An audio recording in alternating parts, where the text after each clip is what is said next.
humbia dhe u ty po të thërre, ta shpëtosh ti nga kjo natë.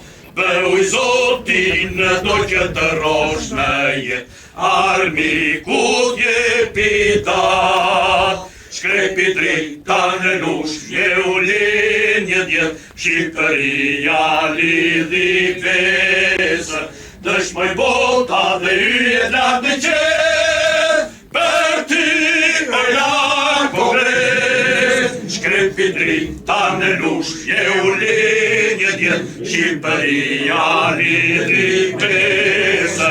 Dëshmoj bota dhe yjet lartë në qetë, për ty ojla kongres.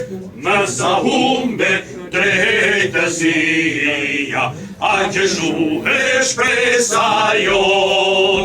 Nuk pushtohet toke kastriotit, trimërin e ka zakon. Shkrepi drita në lush, një ulin një djetë, Shqipëria lidhi besën. Dëshmoj bota dhe yjet lartë në qetë, për ty ojla kongres. Shkrepi drita në lush, një ulin një djetë, Shqipëria lidhi besën. Dëshmoj bota dhe yjet lartë në qetë, për ty ojla kongres.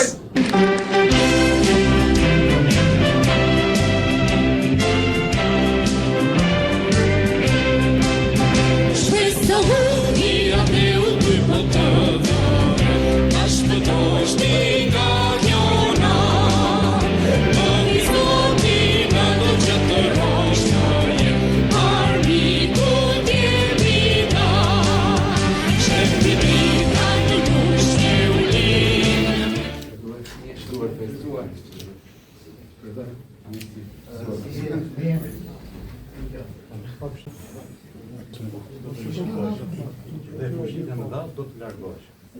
Por këto fuqi nuk po largohesh.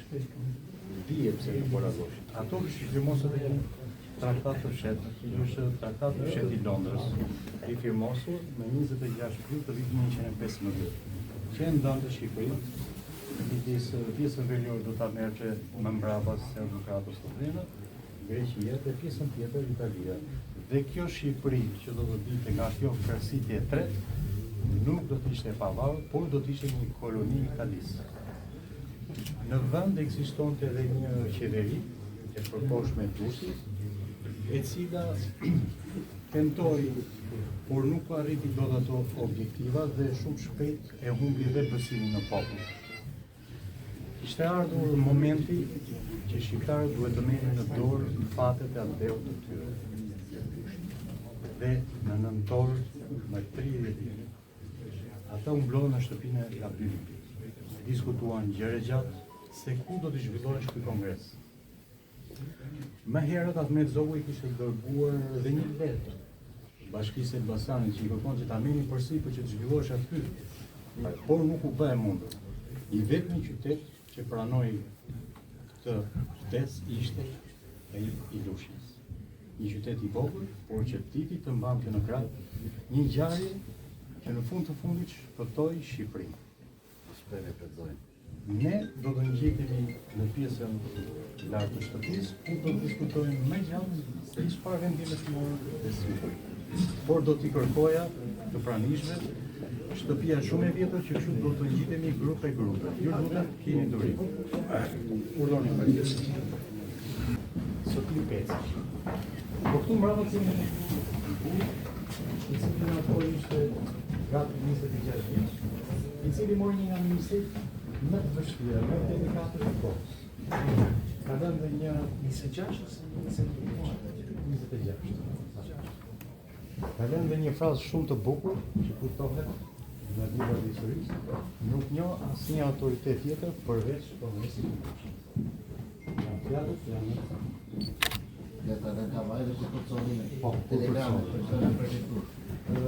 është interesante, ai ka mbajtur korrespondencë me Hoxha deri Prishtinë dhe fakt ne dimë që është folur edhe për Tiranën për kryeqytet.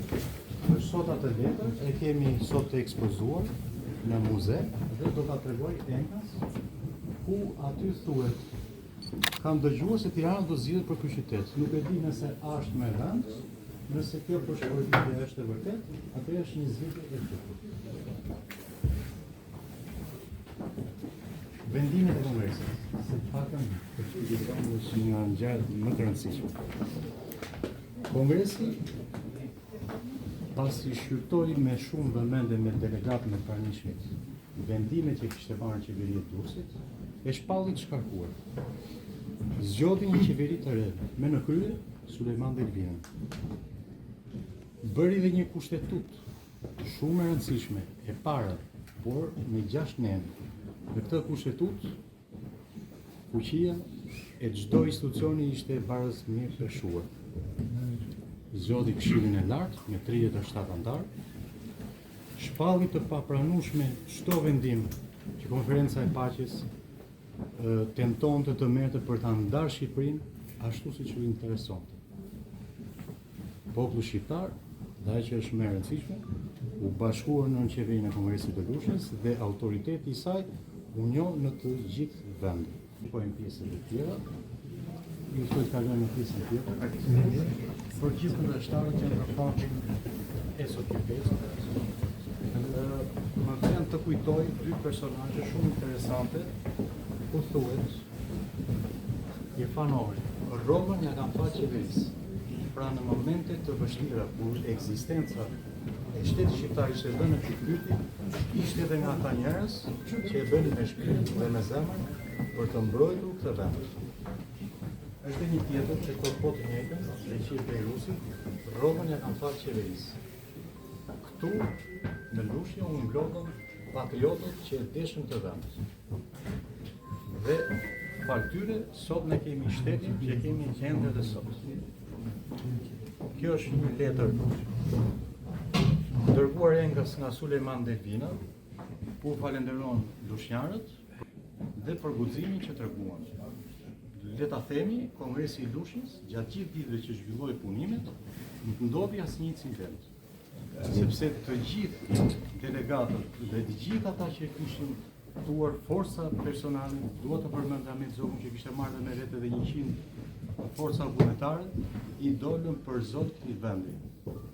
Dhe ato forca italiane që ishin dislokuara përpara shtëpisë muze, ato jo vetëm që nuk tentuan, por siç thuhet edhe në letër këmbim me Qemal Muvan që kanë gjetur dhe dhëna shumë interesante, aty është mbledhur e gjithë Shqipëria dhe nuk guxonte njëri ta kalonte atë kufij. Gjitha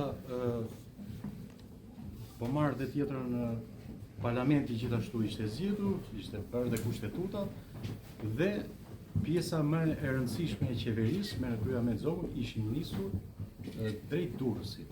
Durrësi ishte kryeqyteti i vendit, le të themi, por ai mbahesh i pushtuar nga forcat italiane. U zgjodh për kryeqytet sipas dokumentave, Shijaku e pati fatin e mirë për 24 orë, por që shteti funksionon kishte nevojë dhe për ndërtesa. Dhe këtë e ofruan toptanasit që mbështesnin Kongresin e Lushjes. Ky është i vetmi dokument që kemi që flitet për Tiranën për qytet. Se çfarë është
Në do që të rosh në jetë, armi ku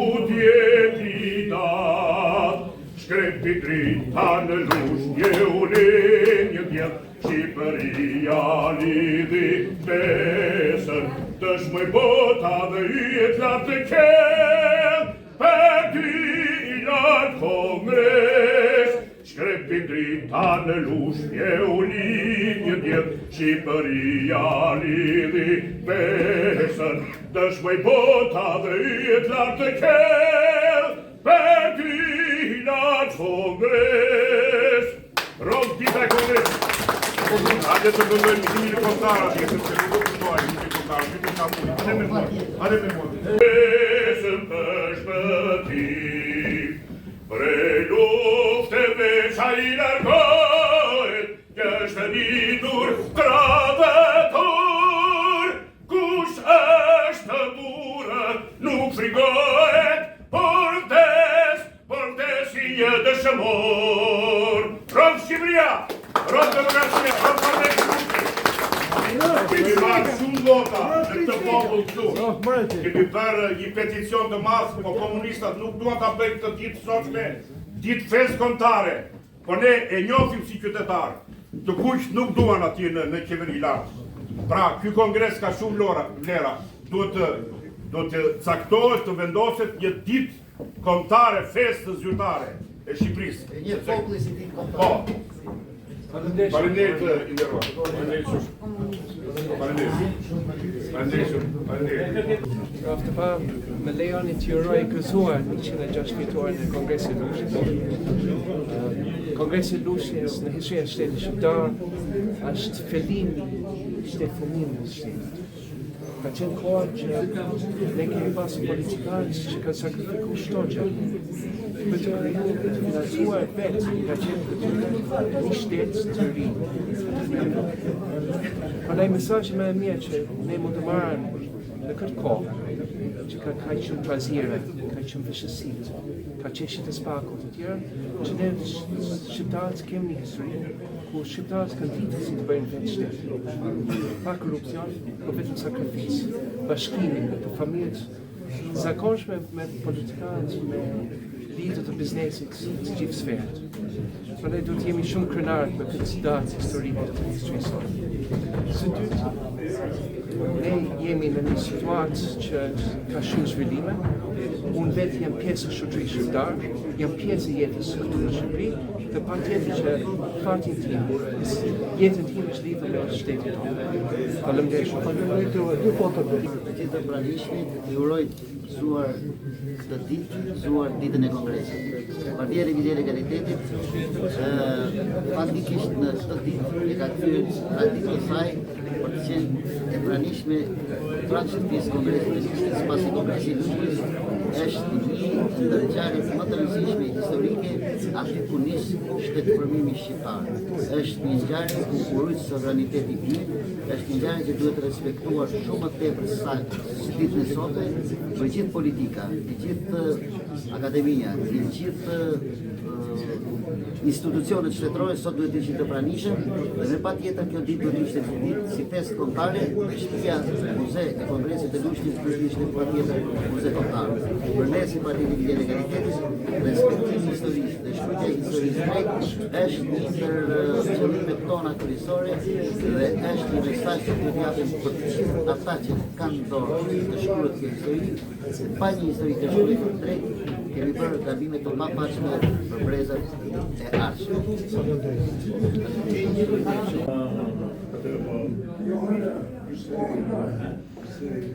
Ja, të ajnë të përshkrumë. Ja, ajnë të përshkrumë. Ja, ajnë të përvërsisë.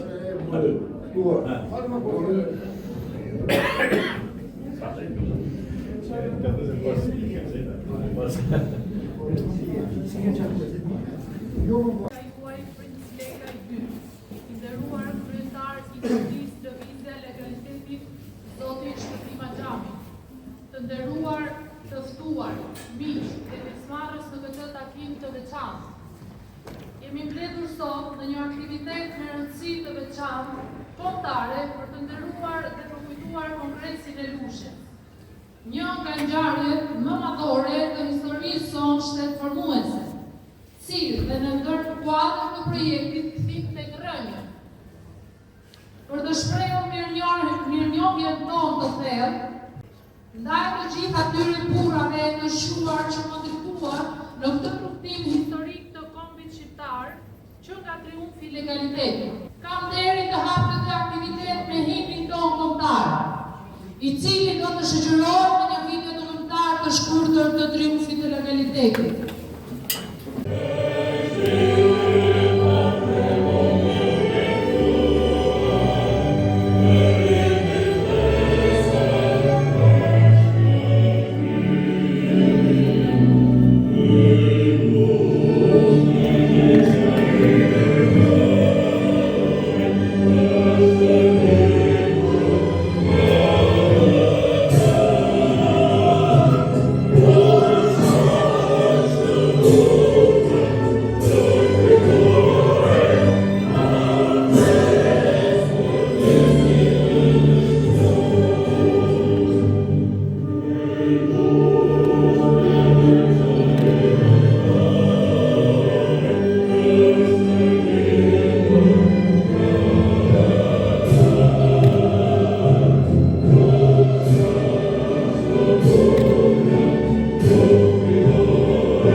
Legaliteti gjithmonë e më tepër, po i gjen rrugën e duhur duke bërë faktor në politikën shqiptare.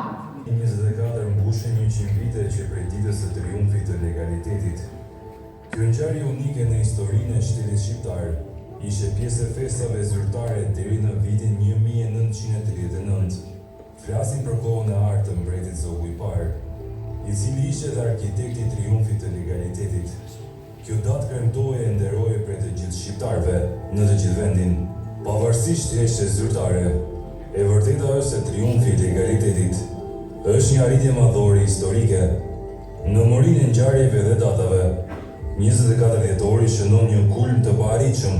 Triumfi i legalitetit është rasti vetëm në historinë tonë, kur shtetarët e kohës ja dalin të mbrojnë dinjitetin e shtetit dhe të kthejnë rendin kushtetues. Ky përfundim i historianëve dhe studiozëve të mirëfill të historisë së shtetit shqiptar mbështetet nga faktet historike, burimet, arkivat e vendit dhe të huaja. Por si rodhen ngjarjet që i paraprin triumfit të legalitetit? Më 27 dhjetor 1923 u zhvilluan zgjedhjet e përgjithshme për kuvendin kushtetues. Pas përfundimit të votimeve, dolën 3 grupe deputetësh, nga të cilët asnjëri nuk krijonte dot qeverinë. Ahmet Zogu, kryeministër në detyrë, arrit të krijojë një aleancë mes Partisë Popullore, e cila kishte shumicën relative, dhe grupit independent të Ilyas Brionit. Opozita e kohës, e hetur për pushtet dhe mbushur me personazhe makiavelik e arrivist, e ndjeu se iku shansi për të qeverisur. Prandaj, nuk humbi kohë, por nisi me njëherë aksionin për të marrë pushtetin në mënyrë të palishme. Së pari, organizon një atentat politik brenda sallës së parlamentit, me qëllim eliminimin fizik të kryeministrit Ahmet Zogu. Atentati rezultoi vetëm me plagosjen e kryeministrit, i cili pas kësaj ngjarje dha dorëheqjen më 25 shkurt 1924. Në krye të koalicionit qeverisës u vu një politikan tjetër me përvojë, por as kjo nuk i pëlqeu opozitës. E për këtë, kjo opozit përdori të gjithë influencën dhe lidhjet e tyre në radhët e ushtrisë për të nisur një rebelim ose puç ushtarak. Ishte maj i vitit 1924, Historiografia komuniste ka etiketuar atë ngjarje si revolucioni demokratik burgjez. Ende sot, fosilet e komunizmit e quajnë revolucion atë rebelim, të ngjashëm me pronunciamentot apo marcha su Roma të fashistëve të Mussolinit në Itali. Në 10 qershor 1924, opozita e kohës erdhi në pushtet me një skenar tipik bolshevik për t'i arritur qëllimit, pra ardhes në pushtet me çdo kusht. Ajo opozit konsumoi aktet më të rënda për një forcë politike. Përdhosi ligjet e shtetit dhe verdiktin e votës, kriju akte të mirëfillta kriminale, përzjell ushtrinë me politikën, deri tek dënimi e masakrimi i kundërshtarëve politik. Ndër aktet kryesore të natyrës juridike që ndërmorën pseudo-revolucionarët e 1924-s, ishte shpërndarja e parlamentit e 27 dhjetorit 1923, rrëzimi i regjencës dhe shkarkimet të ushtarakëve të lartë. Të gjitha këto ishin vepra penale që cënonin rënd ekzistencën e vetë shtetit shqiptar. Por ky pushtet i ri, që mund të etiketohet pa frikë si prekursor i komunizmit në Shqipëri, nuk u njoh nga asnjë shtet tjetër, me përjashtim të Greqisë dhe sidomos të Bashkimit Sovjetik. Kryeministri i zgjedhur me short ishte Fanoli, ndërsa në Tiranë vjen instalohet ambasadori sovjetik, Shoku Krakowiecki, së bashku me misionin diplomatik të përbërë nga 40 vet.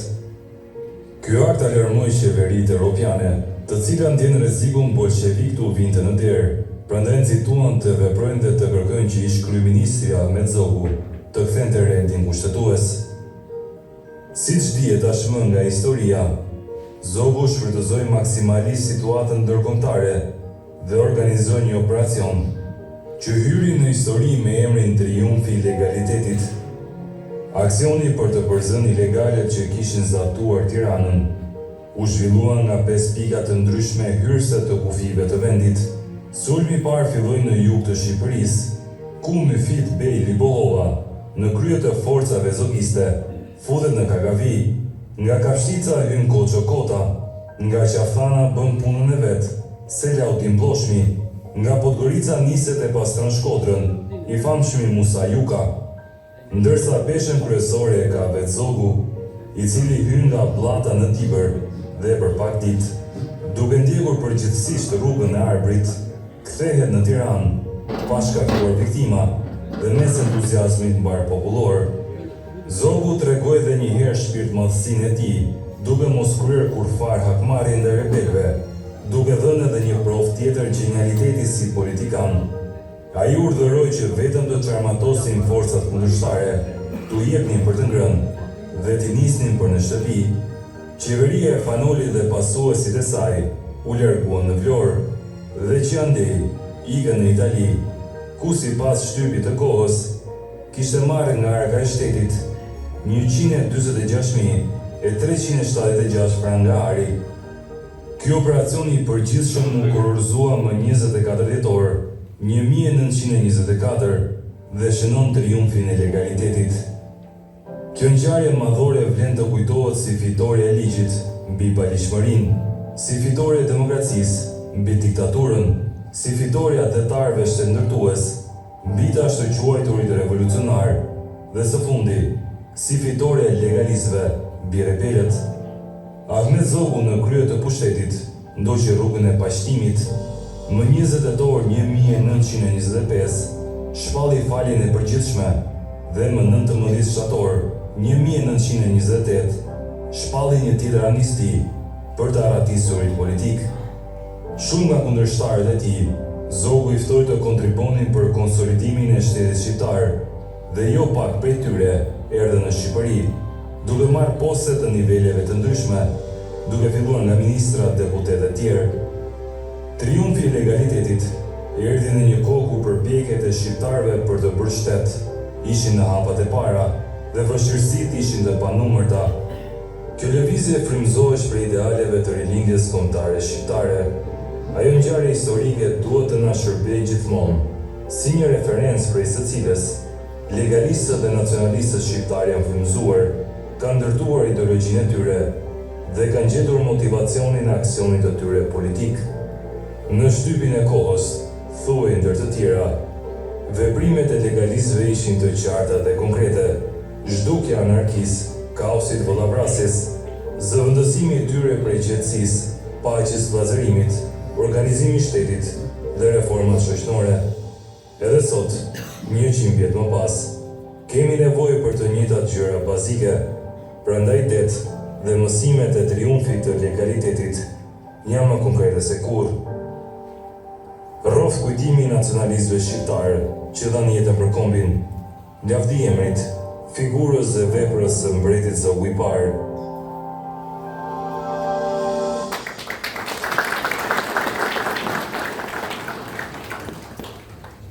Kam deri dhe kënaqësinë të ftoj përpara jush kryetarin e Partisë Lëvizja e Legalitetit, Zoti Shpëtim Axhami. Sot në shumë shpejt, u lidha me një vit i cili ishte i ftuar për ta në këtë takim tonë të rëndësishëm, ai një ka shumë lartë që këtu, është nga Shqipëria Perindore konkretisht nga Kupsi dhe i thashë. Shikoni kohën, koha është e vështirë, pavarësisht ftesës dhe rëndësisë që ka aktiviteti e ju mirë përkuptojmë edhe nëse do i kishte të pranishëm. Përgjigja ishte tepër e thjeshtë.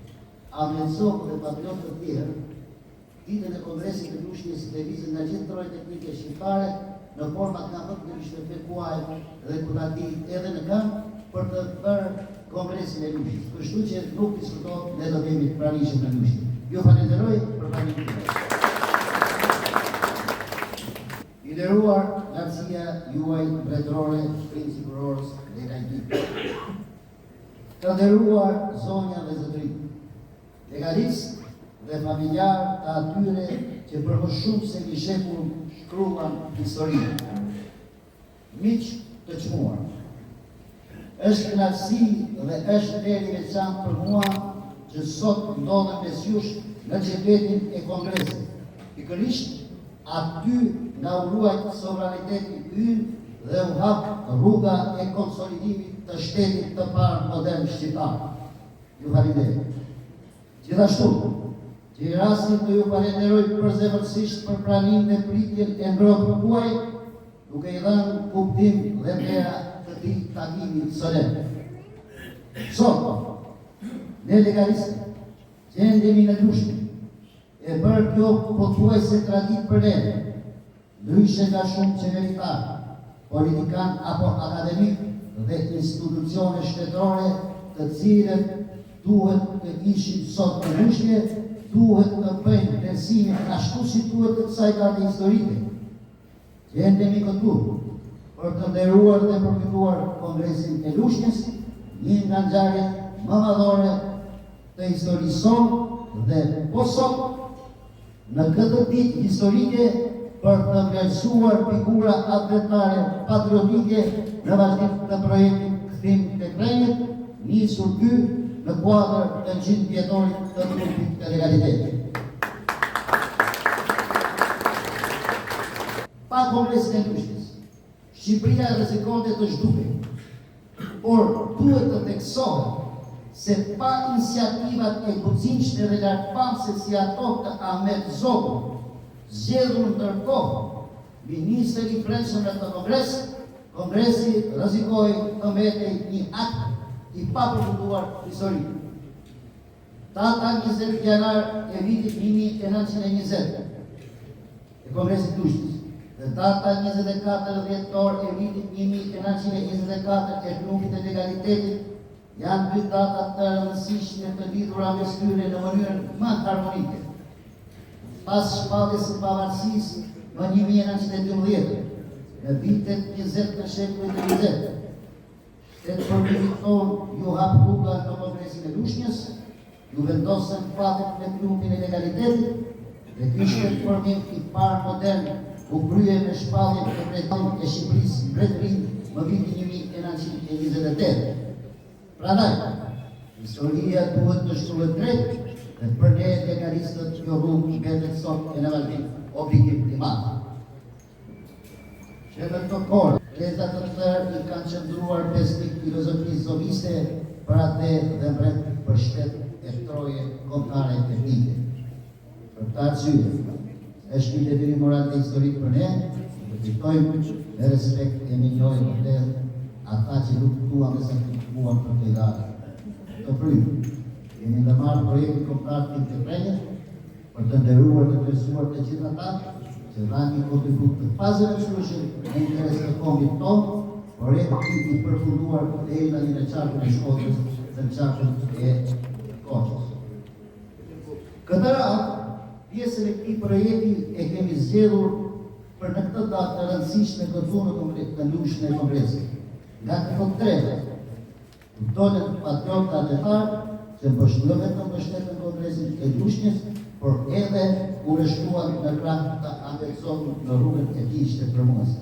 Dhe pa diskutim, këto atletar patriot meritojnë respekt në njëri.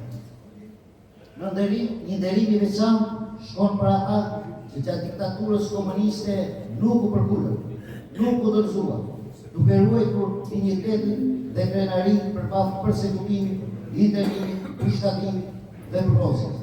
Shumica e tyre edhe këtu në Lushnjë e kthyer në atë kohë në kamp internimi nga diktatura e egër komuniste.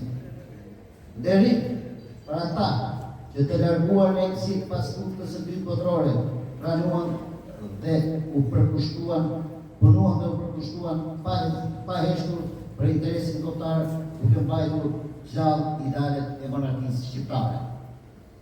Nderim dhe minjojmë për ata që pas vitit 1990, pa asnjë interes dhe privilegje, juan me përkushtim rrugën e legalitetit dhe mbështetën programin tonë politik. Të nderuar pjesëmarrës, ne jemi krenar për historinë dhe origjinën tonë familjare dhe shtetë përmuese. Por, njëkohësisht, duhet të jemi më vetëdijshëm për përgjegjësitë që mbartin sot. Shqipëria ka nevojë për një qasje të re, për një vizion dhe besim të ri, për një dalje nga kjo gjendje ku le gjendjen e sot. Dhe për këtë Shqipëria ka nevojë për një organizim ndryshe të sqartës tradicionale konservatore, e kjo më së miri përfaqësohet nga ne. Kjo duke filluar nga kjo sallë e duke mundësuar afrimin dhe tesh të gjithë atyre që me zemër dhe ideal janë pjesë e jonë.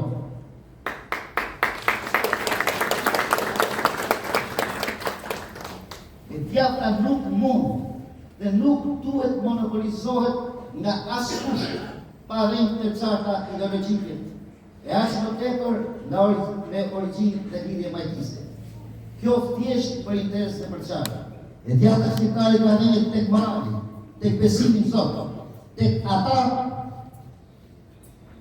që ndërtuan shtetin e parë modern shqiptar, tek nacionalizmi shqiptar, tek ju, tek legalistët, që besojnë dhe udhëhiqen nga filozofia zogiste në motën e meretit Zot i parë, Adeu i gjitha. Ajo i ka rënë tek të parët tanë dhe tek ata rënë, dhe ato rënë nuk janë zhdukur, janë me snesh. Regjimi komunist do mtoj degët, por kur nuk arriti të shkull rënjët tona. Dhe ndaj, sot Shqipëria ka nevojë për ne, ka nevojë për filizat e rinj të këtyre rënjëve.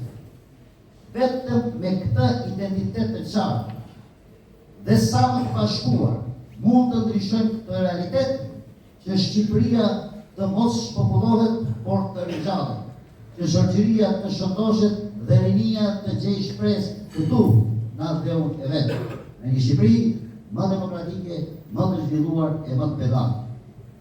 E të shërbej këtë takim, edhe si reflektim dhe thirrje për brezat të arsitimtar të atyre që ndërtuan shtetin e parë modern shqiptar, për të angazhuar dhe për të bashkuar dhe tesh me synimin për të zhvilluar vendin tonë më demokratikisht e më ekonomikisht brenda një kombi të bashkuar në një sistem qeverisës mbretërore.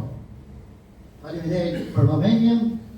Zoti e bekoft Shqipërinë dhe shqiptarët, rrof princi kurorës e nga i dytë, gëzuar ditët të vendit. Kongresi i Lushnjës kristalizoi pavarësinë tonë kombëtare dhe hapi rrugën drejt nisjes së bërjes së shtetit shqiptar. Ahmet Zogu, si ministër i brendshëm i dalë nga ky kongres, i endësoi vendimet e kongresit përmes iniciativave dhe përkushtimit të tij dhe nisi rrugën shtetformuese si drejtues i shtetit shqiptar. Nga viti 1920 e në vijim dhe më pas në shpalljen e mbretërisë, Shqipëria nisi një rrugë më sovrane drejt ndërtimit të një shteti të konsoliduar. Për të mbajtur kujtesën me temë Ahmet Zogu dhe Kongresi i Lushnjës, kam kënaqësinë të ftoj pranë jush profesorin e nderuar zotin Piro Bano.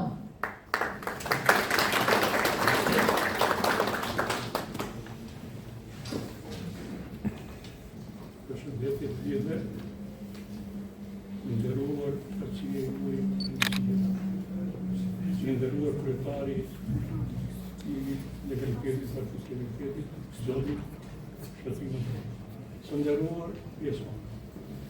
Është kënaqësi, është nder për mua që më jepet mundësia të flas para jush në këtë ngjarje shumë të rëndësishme, siç është 106 vjetorin i Kongresit të Lushnjës.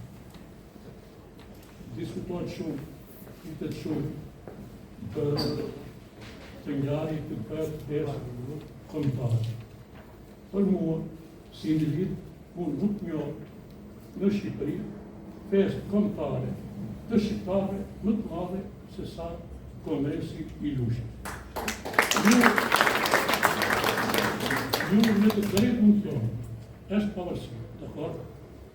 Pavarësia thjesht deri atë aktin shumë të rëndësishëm të njohës së shqiptarëve. Po, u krijuar qeveria. Qeveria e shtriu territorin e saj në një ndër lanë shumë të ngushtë, nga Lushnja deri në Vlorë.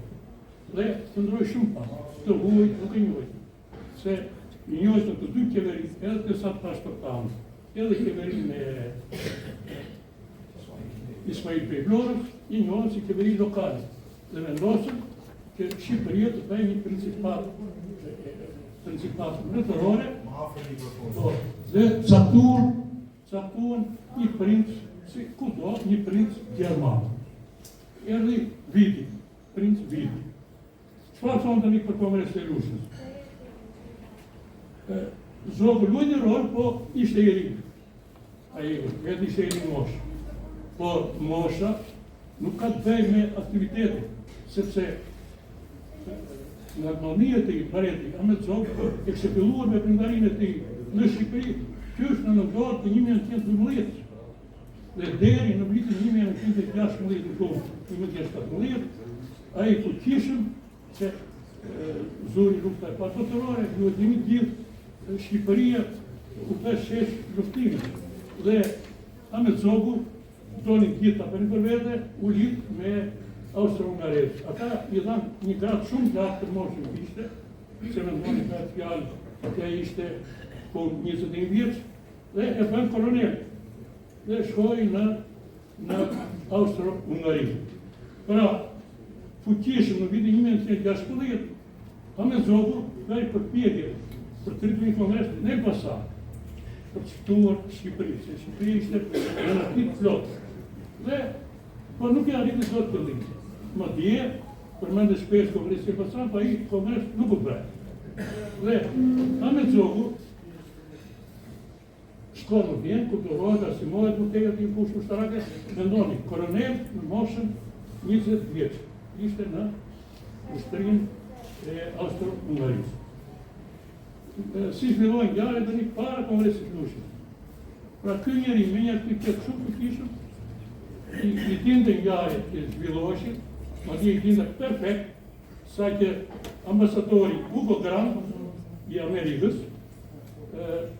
në një bisedë ishte thënë me Zogun, i kishte thënë Zogun që për 2 vjet gjithë bota hyn luftë. Dhe fiks për 2 vjet bota hyri në luftën e dytë botërore. Shumë ishte, do të thonë se ishte shumë i saktë në parashikrimet e tij për ngjarjet që zhvillohen. Tani vinte Kongresi. Në Austro-Hungari shkon në Itali. Në Itali e ndalojnë sepse italianët donin ta bënin për vete, në Shqipëri ishte krijuar një qeveri jemi gjithmonë pasues pa doktorat. Ju e keni parasysh që fitohen forcat që ishin nënshkruar me Italinë traktatin e fshetë Londrës, 15 prillit, ku Italia merrte pjesë më të madhe, një protektorat, një mbrojtje të shtetit shqiptar, nga Vlora, Durrës, gjithë pritjetin, kurse pjesë veriore merrte Serbia, pjesë jugore merrte Greqia. Pra, këtu gjithçka ishte rëmuj, gjithçka ishte fjalë viti 1918, 1919, 1920. Në 18 mbajt një kongresi Durrësit, krijohet një qeveri me Turan Pash për mendin, po ai Turani, si thosh, moshe madhe, flinte gjumë, nuk mbronte në konferencë e pakjes çështje shqiptare. Dhe Zogu me njerëz të vet, koptanti kishte njerëz të vet nga ana e Tjemës, e merr vesh këtë situatë me Hasan Prishtinën dhe shokët e tij, dhe vendosi këta që të mbledhin në Tiranë një kongres për të mbledhur gjithë shqiptarët. Nuk mlos dhe ati kongresi, dhe Zogu në shtator dha urdhër që të mbledhen gjithë paria, të mbledheshin gjithë në Lushnjë. Dhe përveç kësaj thirrje, ata kontribuar të tjerë këtu përveç pa dyshim, kanë kontribuar familjet e mëdha, siç janë familjet e Elbasanit, Akipash, Biçastiu, Brionët, familjet e mëdha lushnjare e tjerë, për mos t'i përmendur. Janë shumë familje patriote që kontribuan për këtë kongres. Por roli numër 1 ishte i Ahmet Zogut, se ata ishte i ri e bën ministër. Jo, nuk të bën njëri se je moshe e re, po je moshe e vjetër. Ata Zogu me bën, sepse Ahmet Zogu ishte kishte dhënë nga 1912 deri në 16, kishte dhënë prova se kush ishte. Në një detaj flatët, një njeri i vendosur, një njeri me dije, dhe atë çka thoshte e bëndë. Tani, pse i japim unë, si njohës, a sa njohë historik, pse i japim rol vendimtar në Zogu? Sepse ai përveç thirrjeve që bëri për kongresin, erdhi ka me 2000 forca. Me 2000 forca tërmëtose. Dhe në gjendje, ai kishte se edhe familjet e mëdha të tjerë, erdhe këta me forcën e mëdha, se ishin familje të pasur. Dhe ai drejtonte 12.000 forca. Pa me drejt, ne kemi në Lushnjë të po lushnjarë. Lushnjarë në shtetën, familje më lushnjare si Libohovët, Fugët, këta Sefët, e tjere, më shtetën, Bogotporit, Topët, e tjere, janë shumë, më shtetën, por këta ishë më shtetën, roli kryesor për mbrojtje në kitë edhe mande 2000 forca. Zogu kështë edhe 2 topa fushorë për të rrujtur rrugën të nga golemi Lushjes, golemi ma, që mund vinë nga Durrës. Tani, si parekitej situata, jashtëzakonisht të vështirë. Qeveria e Durrësit nuk donte për Zogun me ardhë në 2000 forca, ata e panë e bërë dhe për të treguar forcë, që ne do ta bëjmë të kongres. Se këto ku ishte caktuar për të bërë në shumët të tjera, nuk shë bërë. Pra, roli ti, edhe në mashimin të bërë, jërë me 2000 forca në kongres. Kongresi, kini parasysh, ata për më super kongresi, vrande dhe Abdullypin, një nga patriot që i kishte gjithë materialet e kongresit, e vrande në 15 janar të 1920, ata ishin Durrës patriotët, morën pjesë barimin e tij, pastaj erdhën në Lushnjë. Po Lushnjë datë 21, kur mblodhen për ato ceremonisë si që ka këtu, nuk ishin gjithë pjesëmarrësit, u shtyp në datën 23. Mendoni tani, sa forcë ishin Lushnjë, po është merita lushnjare.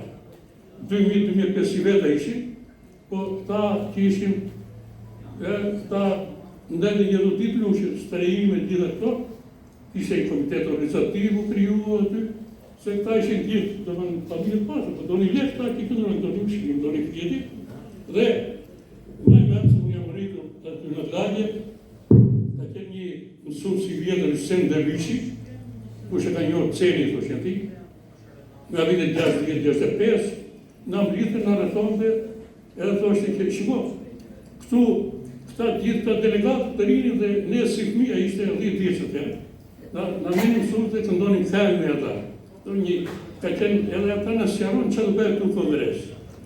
Ideja është këtu, zogu aty u zgjoh ministri i brendshëm, ministrat i caktoi Bektash Sakrani, një pej fuqishëm i Mallkastës, qeveria pati kryeministër Sulejman Delbilën, nuk ishte në Francë, në konferencën e paqes Paris, si mbash atje, dhe këta ministrat e tjerë që ishin që u zgjohen në Kongres të Lushës, Kongres të Lushës i dinë gjithë.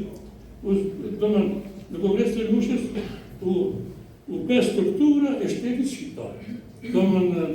Që nga parlamenti, po i quajmë me emër e sotshëm, që nga senati ose këshilli lart, edhe kjo strukturë ngrit në Lushë, komplet.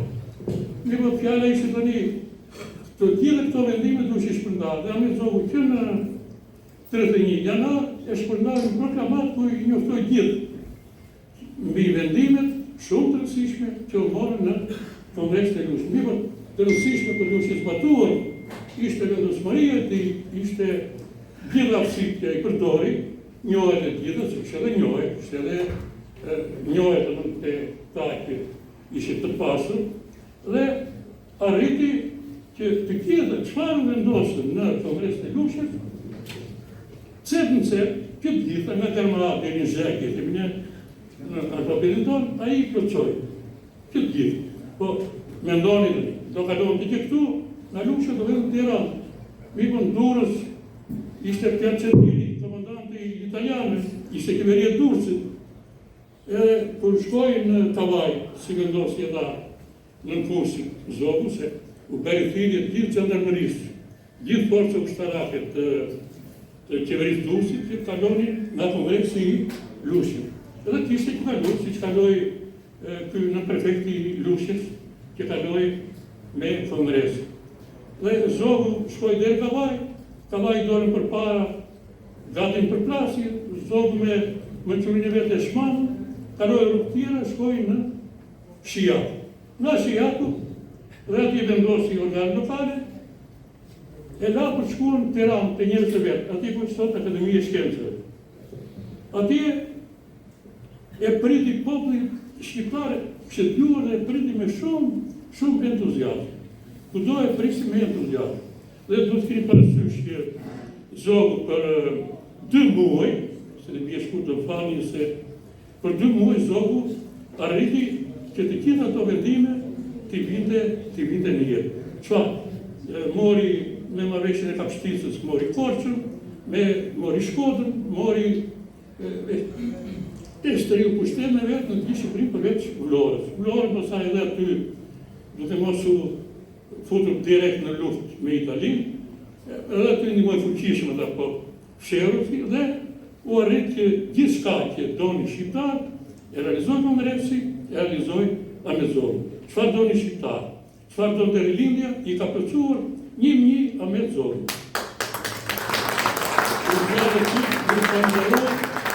Dhe gëzuar festën. Tani më lejoni të ftoj sekretarin e përgjithshëm të Partisë Lëvizja e Legalitetit, zotin Lurian Mena, për fjalën e tij, rëndësia e projektit kthim tek rrënjët në ridimensionimin e Partisë Lëvizja e Legalitetit. Të nderuar legalist, i nderuar Princ Leka, i nderuar kryetari i partisë Profesor Axhami, vëllezër dhe motra, bi dhe bija të legalitetit. Sot nuk jemi mbledhur këtu thjesht për një ceremoni. Sot jemi këtu për një thirrje. Jemi në Lushnjë, në qytetin ku shqiptarët, ndërkohë kur shteti borëzohej, vendosën ta ringrinin nga rrënjët. Këtu nuk u fol shumë, këtu u morën vendime që bën histori. Dhe sot, pas kaq vitesh, historia na thret përsëri. Kthim tek rrënjët nuk është një kujtim sentimental, nuk është një nismë kalimtare, është akt politik, akt ndërgjegje, akt besnikërie.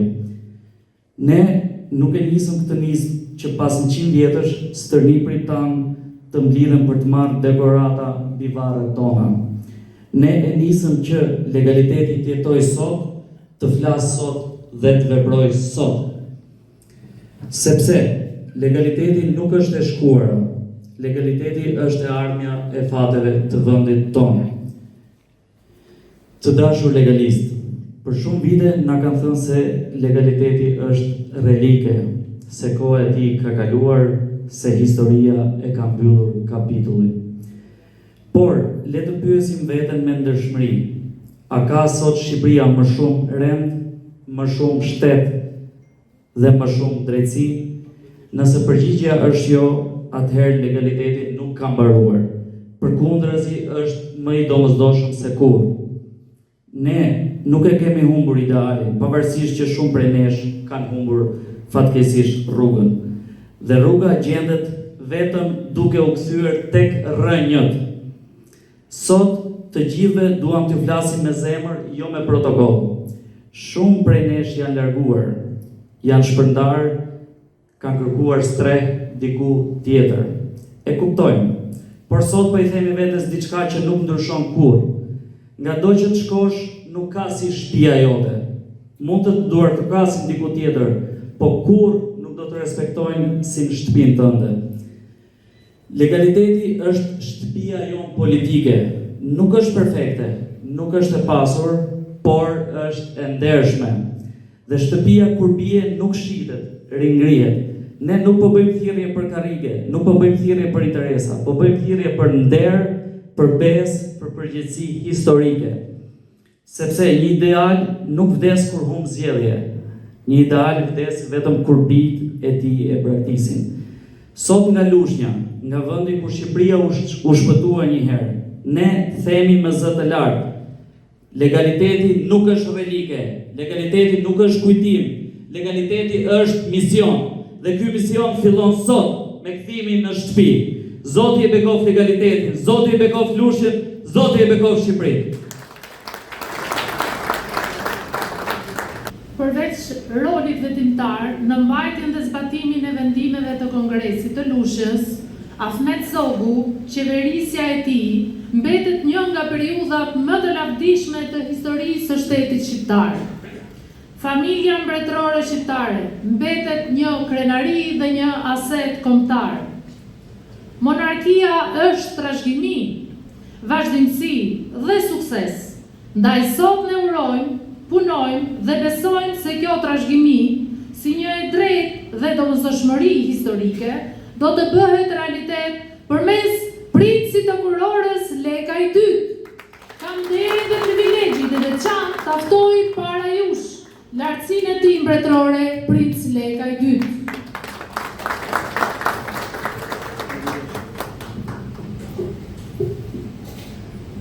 Të nderuar pjesëmarrës, të dashur legalist, familjet historike të Lushnjës, jam shumë mirënjohës që jam sot bashkë me ju duke festuar këtë datë historike, që na bashkon, duke kujtuar sakrificët, luftën që ne kemi bërë për shtetin tonë, familjet tona që kanë luftuar, kanë konsoliduar historinë e tyre me fatin e Shqipërisë. Radhë të parë kryetar, ju falenderoj shumë për ftesën tuaj, po mbi të gjitha, ju falenderoj për këtë bashkëpunim me disë familjes mbretërore për legalitetin. Ne kemi ardhur jo për të folur vetëm për historinë e Mbretit Zog, por për realitetin që Mbreti Zog nuk ka qenë vetëm. Ka qenë i rrethuar me familjet më të mira shqiptare, që ka dashur adhëllën tonë.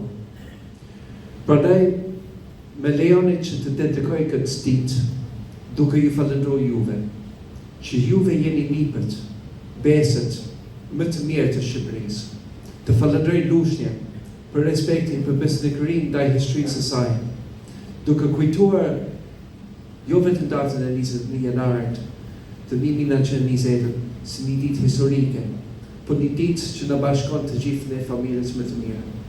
Prandaj, edhe një herë, gëzuar festën e Lushnjës, gëzuar trashëgimin tonë përbashkët dhe falënderit juve që jeni nipët pjesët më të mirë të kombit tonë.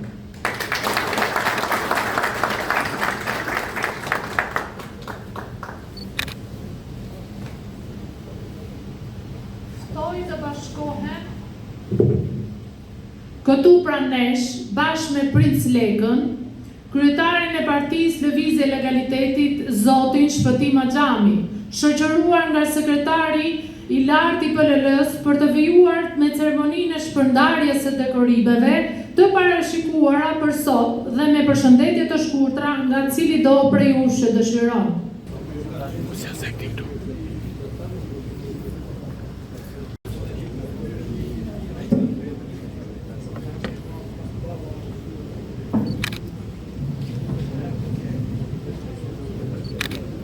Arif Bülükbaşı,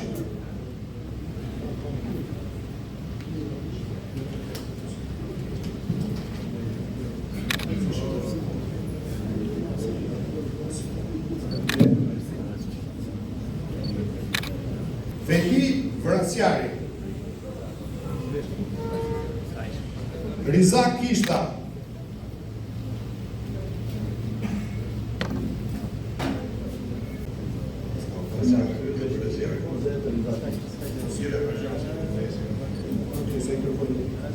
Davlatin Bloshmi,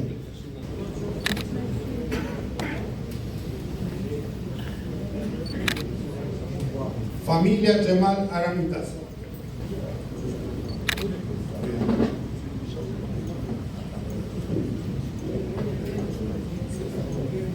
Është kënaqësi që sot kemi besnesh. Zotria në këtu në panel bashkë me Princ Lekën dhe me mua, që po merr dekoratën e General Xhemal Aramitasit, është djali i Rushdi Orizaj, ndjes pas që ndroi jetë para një viti, ish kryetari i Beratit, ish antari i Kryesisë Partisë Lëvizje e Legalitetit, ish koordinator për qarkun e Beratit, e tjera. Një ndër familjet më të mira të Beratit, por e kuptohet dhe një ndër familjet më të mira me cilët ka lidhje, siç është familja e Xhemal Aramitasit.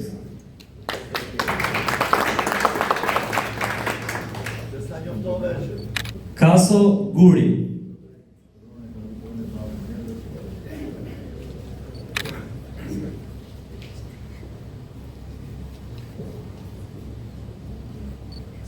Qerim Haxhiu.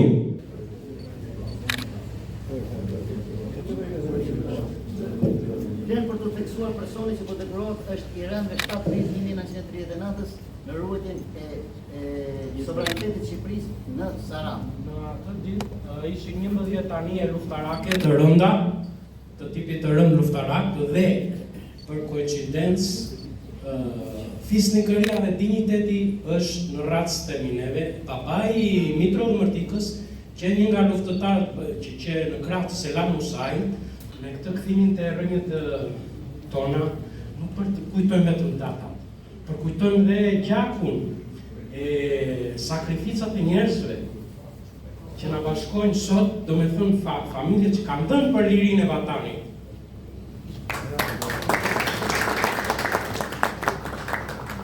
Daud Elezi.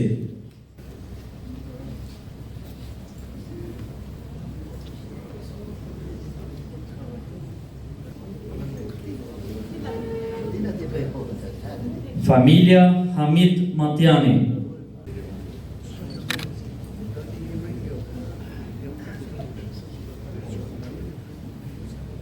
Zenun Gjolena.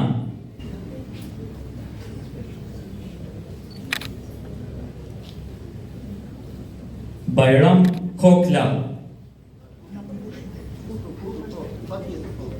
Falenderoj organizatorët e kësaj ftimi. Falenderoj Xhaxhan tim për meritat edhe të gjithë martirët asaj kohe, edhe i bëj thirrje të gjithë pjesëmarrësve të ecën në rrugë të atyre u realizoshin mendimet edhe ëndrat që patëm ata. U falenderoj gjithëve.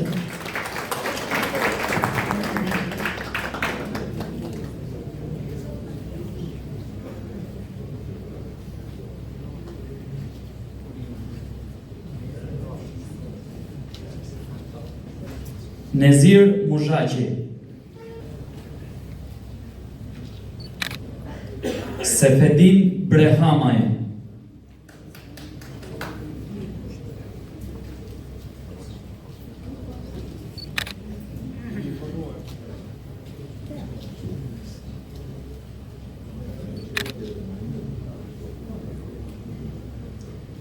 Veli Kalapolli,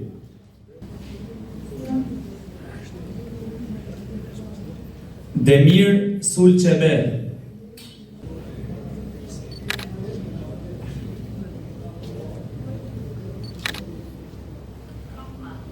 Vesel Topulli,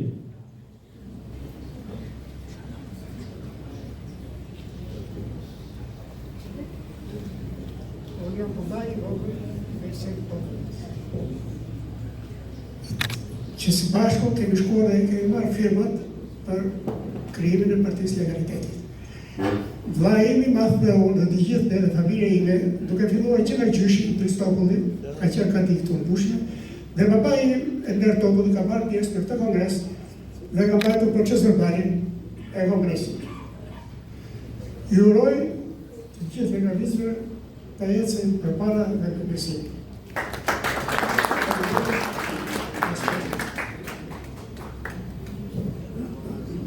Sul Gashi,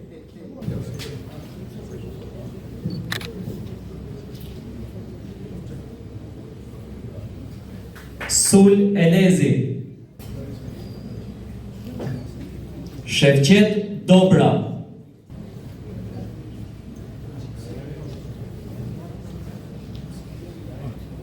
Recep Krasniqi,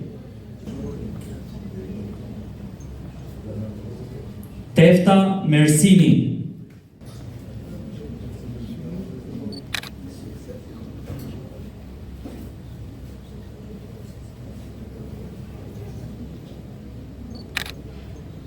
Gramos Gjaferi,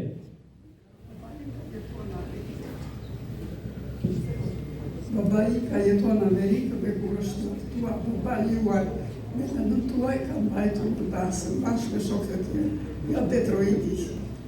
Kështu që është dëshmi e shkruajtur vetë nga të tyre. Të libra që ka lënë.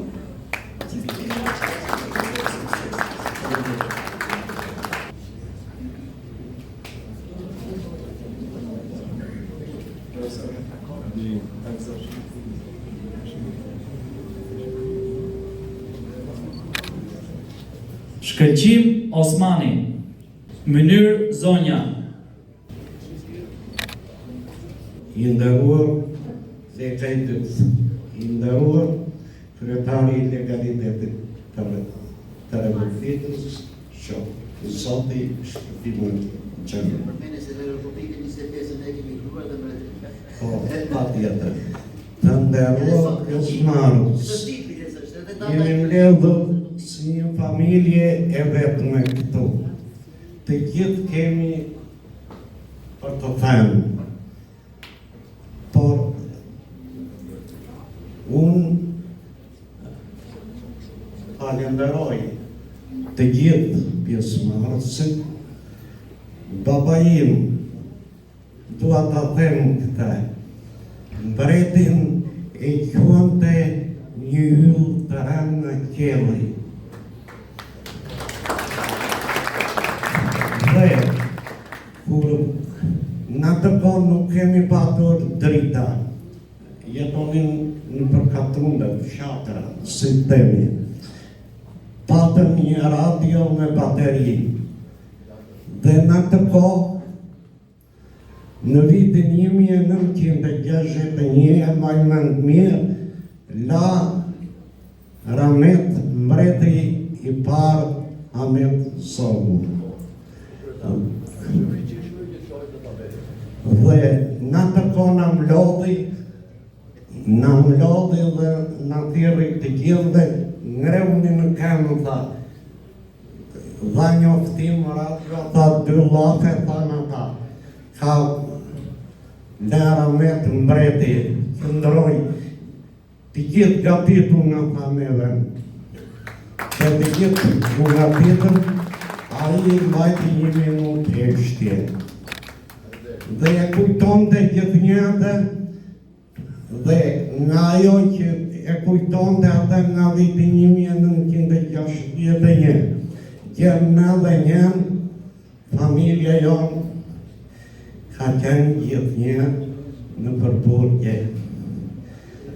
I fundit që bëri burgu më të gjatë që hajeriu, për i 18 vjetë burg, doli në zbaci, në kohë që doli këdera, në emër të poplit, e dënuan dhe një herë tjetër, 9 vjetë të tjera, 8 bëri në vitin 1991, doli me të dënuarit e tjerë të fundit.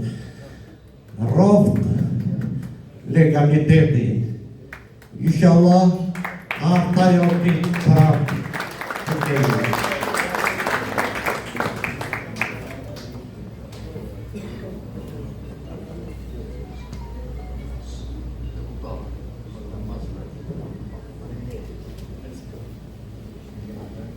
Ismet Smira.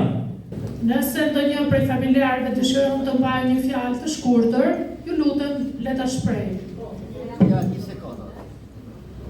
Atëherë mund të respektojmë të zonjën.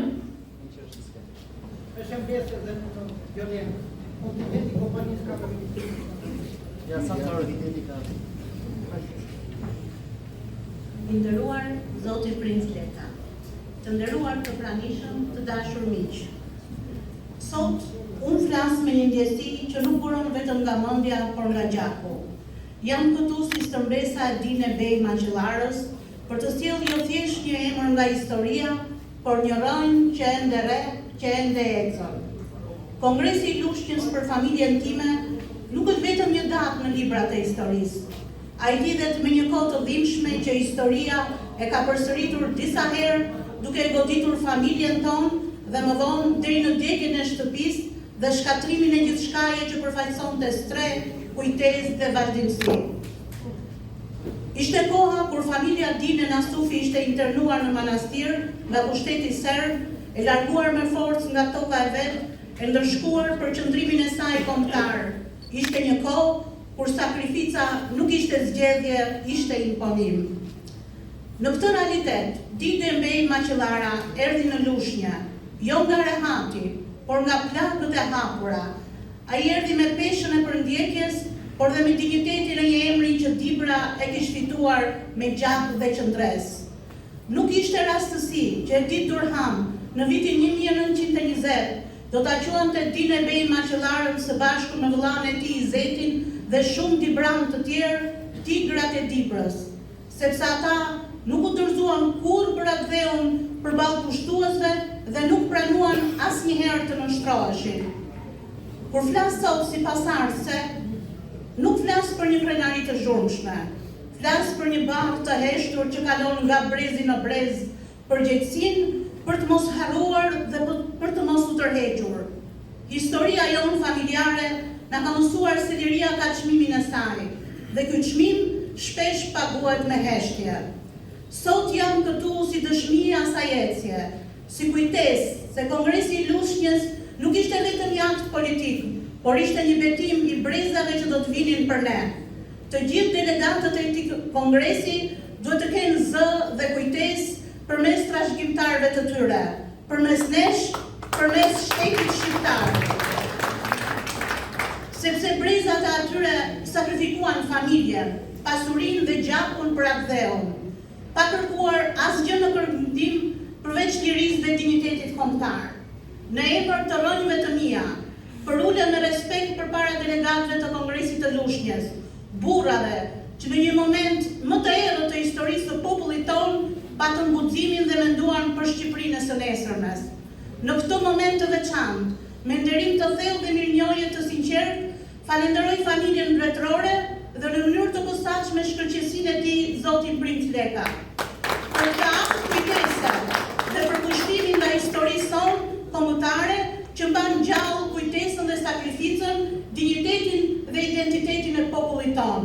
Amaneti i Dinebej Maqellarës nuk është një fjalë e thënë, por është një jetë e jetuar për atë vellë. Faleminderit. Më lejoni ta ftoj dhe zonjën për 2 minuta për një fjalim shumë të shkurtër. Përshëndetje në radhë të parë trashëgimtarit të Lekës. Bravo i qoftë që e vazhdon rrugën e të parëve tonë, ju përshëndes edhe juve. Unë jam Besa e Zenun Gjalenës. Kam ardhur këtu nga fshat, nga rreti i largët i Elbasanit, për arsye se nuk kishe mundësi të gjej burr në rrethin e Lushjes se ishje përzekutume. Kam shkuar në një familje më prapëmbetur në zonat të largëta. Falenderoj ata burra të shquar të parë tonë që kanë qenë aq të zgjuar që kërkuan këtë rrugë dhe ju bëj thirrje të gjithëve që këtë rrugë të atyre të mos e shkelin me kam, ta vazhdojmë të gjithë ne dhe fëmijët tonë. Mos t'i humbim këtë rrej.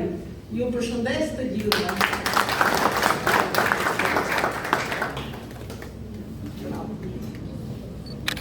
Të dekoruat ftohen të qëndrojnë për një foto të përbashkët në panel.